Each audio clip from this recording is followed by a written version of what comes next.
Now that I have set up my campaign for hiking in Northern California, there are a couple ways that I can increase my effectiveness and lower my budget.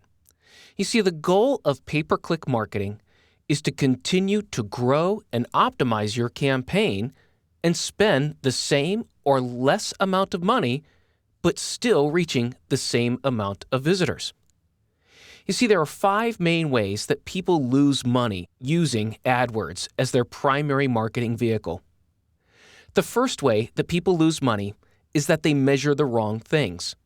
It's very easy to do because even looking at the AdWords interface, when you look at your campaign and how the campaign is doing, immediately what shows is the number of clicks, impressions, and your click-through rate. And so immediately people's attention are focused on clicks and impressions rather than sales and how much money they are making and the profit from that sales. Instead, people get wrapped up in the number of clicks and their click-through rate. So make sure that you are measuring the right outcome first. The second way that people lose money is not having a consistent theme from the keywords that they are bidding on, the ad that they've written, and then the content of the landing page. When those 3 things do not match, your quality score drops, and as a result, you pay more money for your bids. When your keywords, your ad copy, and your landing page all have a consistent theme, your quality score increases, and you end up spending less money for more visibility. The third way that people lose money on AdWords is by not using proper keyword matching. If they rely on Google's broad match to bring in a lot of visitors, that's just what they're going to get, a lot of visitors. Utilizing exact match, phrase match, and negative match keywords enable you to go after your audience with a pinpoint target of who you want to reach and the words that they use. Utilizing those keyword matching tools enable you to get more out of your budget. The fourth way that people lose money on AdWords is, again, when you're not looking at the right outcome, which is your cost of doing business, your cost of the campaign, and how much money you've made with the campaign, you tend to leave your bidding strategy unmanaged. And this is where you need to watch and see which keywords are delivering the most profitable sales, which keywords are delivering a lot of visitors, but no sales, and ultimately no profit to you as a business.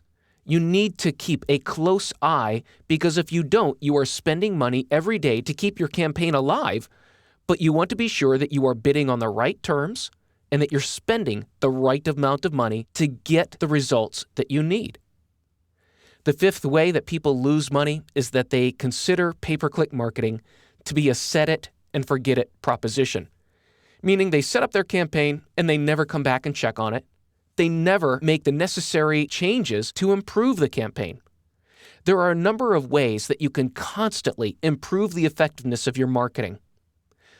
A few are simply getting into the settings. We're in the Campaigns tool. We've set up our campaign, and one of the things we can do to get more from our budget is to get into the settings. And one way that we can look at settings is by location.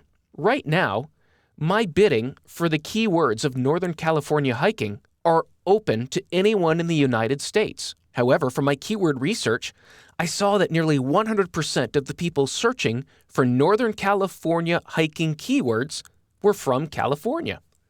So what I'm going to do is go into my locations, and I'm going to go to the advanced search because I want to target people in California.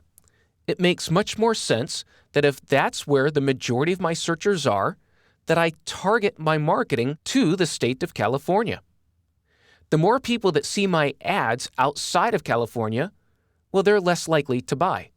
And so what I'm going to do is focus on California, and I'm going to remove my national campaign.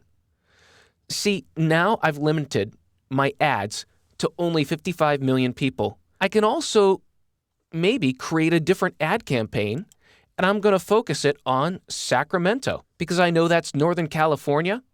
But what I can do is say I'm going to go nearby, and I can add by zip codes, congressional districts, Or what I can do is a radius and say I want to go and find Sacramento and within about 120-mile radius.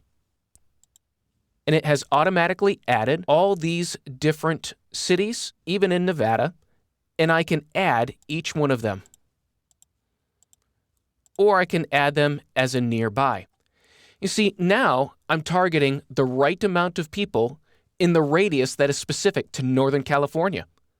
In fact, I would most likely set this up as a separate campaign in which I'm willing to spend a little bit more to get people that are searching for Northern California hiking routes when they're in that radius. Why? Because those are more highly targeted searchers that are more likely to buy my tour package. In fact, the bid may even be a lot less because we're looking at a lot less people. And so now I can review the locations that I have, where I'm targeting. I can decide to go Northern California or just California. And this way, I extend my budget and I focus my campaign specifically on the people that I want to reach. Now also, based on my campaign and based on the feedback that I'm getting in my analytics, a couple other observations will allow me to extend my campaign even further. I can set an ad schedule. So for example, I can create a custom schedule in which to show my ads only on specific days and specific times. Just as an example, let's say that I notice that the majority of my views and bookings are on Monday, on Thursday, and on Friday. This is not uncommon, and this is one of those things where you have to ask yourself, now why would that take place? My reasoning for this is that after a weekend, maybe people are planning something for next weekend, and I want to get those people that are thinking about this as soon as they get to work on Monday morning because it's fresh in their mind. And of course, going to work on Monday morning is the easiest time to get someone who's daydreaming about what they want to do outside of work. And so I'm only going to show my ads from 7 a.m. to, we'll go into 2 p.m., early afternoon. And from this example, I noticed that on Thursday, people start searching for vacation getaways, or they start searching for a 3-day getaway or a hiking tour at around 8 a.m. And so I'm going to keep that going from 8 a.m. to 12 a.m. And then on Friday, I'm going to stop that at around 3 p.m. By looking at my analytics, I saw that it tails off on Friday afternoon, and then over the weekend, there's very little traffic. And so I can schedule my ads to only show at times when there is a significant surge in interest for those specific terms. And I can manage this as closely as I want, or I can back off and just say, focus my ads on the first part of the week, the last part of the week. But this is where understanding your analytics and the feedback from your reports to show you when the most amount of interested searchers are looking for your product. You can extend your campaign and get much more out of it by lowering the amount of visibility to the times when people really want what you have. This is a pro tip, and I would not recommend you do that until you know from your analytics and from your AdWords reports the trends, the measurable, predictable trends, when you can see how people search and when they're willing to buy.